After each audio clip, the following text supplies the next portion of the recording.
What's up, YouTube? It's Jake, the Ticket Leprechaun, back with another installment of the Drew, the moment a lot of you have been waiting for. This will be part 5 out of 6 installments, so we'll have one more after this. Also, I want to say a huge thank you and welcome to all my new subscribers. I've got a big bump here lately, and thank you for joining in on the fun and checking out my content. I really appreciate it. It means a lot. If you're new to the channel, I love comments, so be sure to leave some comments so we can talk back and forth. That's what this thing's all about. Also, if you are new, on a lot of my videos, try and do all of them, definitely do most of them, I share a Bible verse on my channel with each video. So today I have a Bible verse that I think is relevant to the time, and it comes from Romans chapter 12, verse 12, and it says, "Be joyful in hope, patient in affliction, and faithful in prayer." And I think those things all apply to right now. You know, we're all hopeful that this thing will be over soon with the coronavirus, and we've got to be patient. It's hard to stay at home and not work and not do anything, but trying to contribute to giving you guys something to do with this video. And then the last part is, you know, be faithful in prayer. You know, God has a plan for everything. He has a reason for everything. I don't know. I don't understand, but he does. And we've got to be faithful in prayer and rely on him in this time. So for the cards from the Drew I'm going to share today, they're from 1957 and 1958 tops. I'm not only going to share just the Hall of Famers this time, as there's some other key cards in there as well. So I'll share both the non-Hall of Famers and the Hall of Famers this go round. So let's get to that. All right, let's get things rolling on this installment of the Drew. We'll go from 1958 tops and then 1957 tops, and I'm going to go in card order here, as I've already got them sorted out to put in my binders for my vintage sets. So this is card number 1 in 1958 tops. Ted Williams, the Splendid Splinter, 500 home run club member, and some consider him to be the greatest hitter of all time. Hall of Famer. Next up, we've got a member of both the 3,000 hit club and the 500 home run club. That's to say, hey kid, Willie Mays, who would be on my Mount Rushmore of hitters all time, even though Teddy Ballgame wouldn't be, surprisingly. Next up is a non-Hall of Famer, but many people believe he should be in the Hall of Fame, and that's Gil Hodges. Was a part of those Brooklyn Dodgers teams as well as the LA Dodgers when they moved west. Next up is card 187. Some consider him to be the greatest pitcher of all time. That is Sandy Koufax. Of course, a Hall of Famer, and arguably the greatest peak career of any career ever. Next up, one of his teammates, Gilliam, while not a Hall of Famer, was popular being a part of the Brooklyn and the LA Dodgers, and a teammate on a lot of those World Series teams, while Sandy was a part of the team. This next guy is a Hall of Famer. He hit one of the most famous home runs in World Series history against the Yankees, and that's Bill Mazeroski, Hall of Famer for the Pittsburgh Pirates.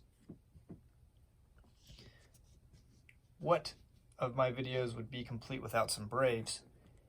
So we've got 300-game winner here, Warren Spahn, who was on the 1957 World Series champion Braves while they were in Milwaukee.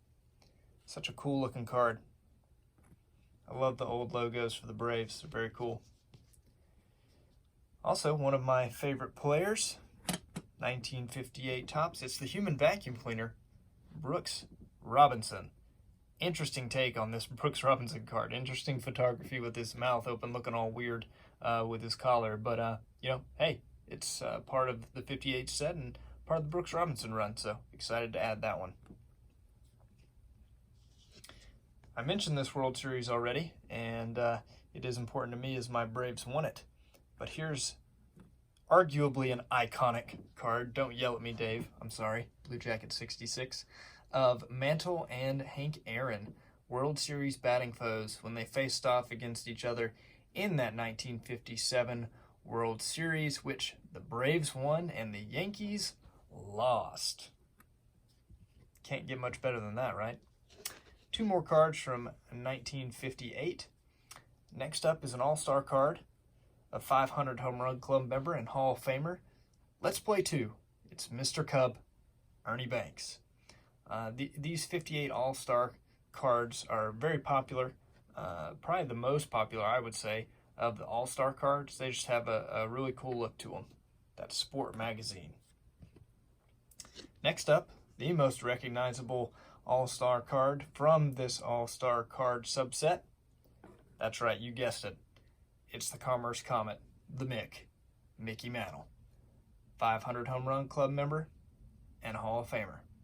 Always a good day to add a vintage Mantle playing days card to the collection. So that's it for 1958. Let's move on to 1957 tops. Got some good ones in there as well. First up, card number 1. There he is again. Teddy Ballgame. Ted Williams. 57 tops. Next up, we've seen this guy once already, so adding another card to his player run. Willie Mays. This might be the nicest card of the 57 tops that I added. Sharp looking card, well centered. As you guys know, if you're new to my channel or not, I collect lower grade vintage. I like eye appeal. I often bust out cards that were previously graded, but that is a nice looking card. Doesn't mean I can't appreciate nice looking cards. Next up, a second appearance for this player as well. Ernie Banks. Great looking card, that 57 tops Ernie Banks. There in his batting pose, peering down at what would be an imaginary pitcher, ready to hit one out of the ballpark. Really cool. Next up is just a common, but I am going to share him as I need him for my set. That's Wally Moon. Great unibrow. Bob Lewis can appreciate that. We've got another Hall of Famer. Mike O and Ray from Philly will appreciate this card, even though he is way off center, and I'll probably replace this card. But it's a Richie Ashburn. It's got 4 sharp corners, so it might grade well if you're into that kind of thing, but, I'd rather have a little bit rougher corners and a better center card, but beauty's in the eye of the beholder, and that's one of the fun things about vintage. But that's Richie Ashburn, Hall of Famer.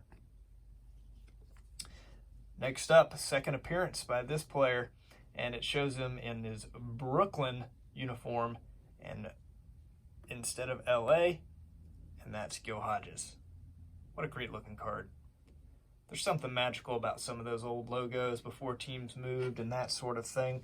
That's why I can really appreciate the Brooklyn Dodgers, which I actually didn't point out while the Willie Mays card was up, but he was in his New York Giants still, which makes that a great looking card. Second appearance by this player, this guy, Sane and Pray for Rain.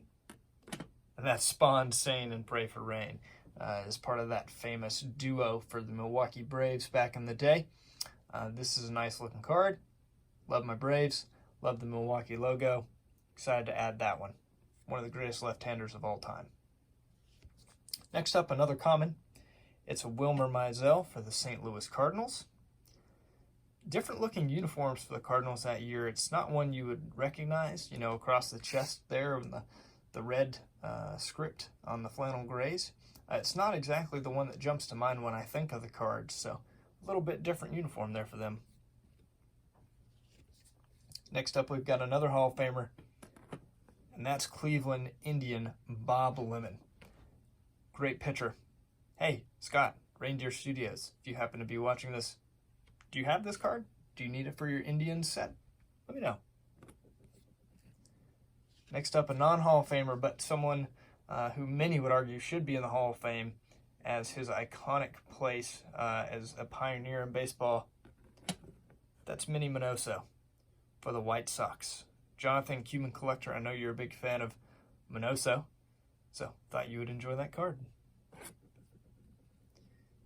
Next up, the biggest biceps in baseball history, coming from the Cincinnati Reds. JY Sports Cards guy knows all about him, and that's Ted Kluszewski.